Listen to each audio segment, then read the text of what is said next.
what happened at the meeting was very frank conversation from young activists such as myself who have been on the ground, 4 of us from Ferguson, 3 of us from around the nation, New York and Miami. And we just had really frank conversation about what's been happening on the ground in Ferguson and around the nation in general, and our experience about being black and brown in America and what that really looks like on a day-to-day basis in real time.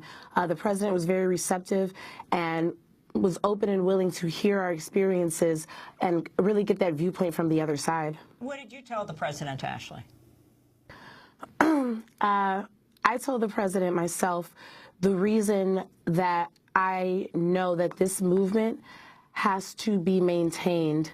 I gave him a very personal story about why I continue to do this work, why I'm so committed to this work. My family is a large part of that. In particular, one of my younger cousins, who is a very, very fast runner and loves to run everywhere.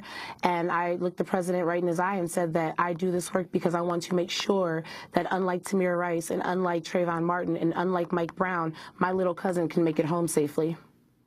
Ashley, what were the policy prescriptions that you offered to the White House on Monday, and what's your response to those that they announced? The task force, the tightening slightly of the rules for giving military equipment to police forces, and the body cameras to police? Well, the steps that they introduced yesterday are just that. They're steps, right? They have to lead to something. So we laid on the table what we've said from day one, that 1033 as a program needs to be abolished. There is no reason that our local law enforcement should have military weapons, and especially in the way in which they've been using them. They were given those weapons in order to fight terrorism, but they are the ones enacting terrorism upon our communities. Therefore, they have proven that that program is not effective, and not only is it not effective, it's being used to oppress American citizens, so it needs to be stripped away.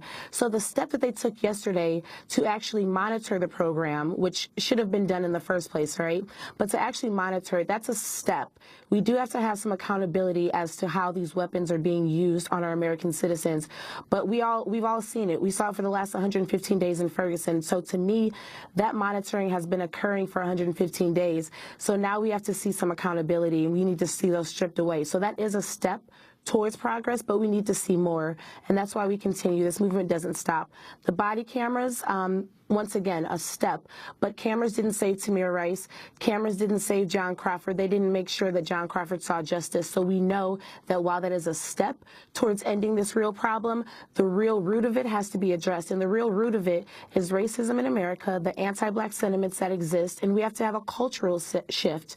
It's the reason why Darren Wilson is able to get in front of a grand jury and say that he saw a young black boy as a demon, and people can accept that. We have to address why that is a reality in our community, and until we begin to address that, we really can't have any real change, and all we have is these small steps towards justice, but we need leaps and bounds.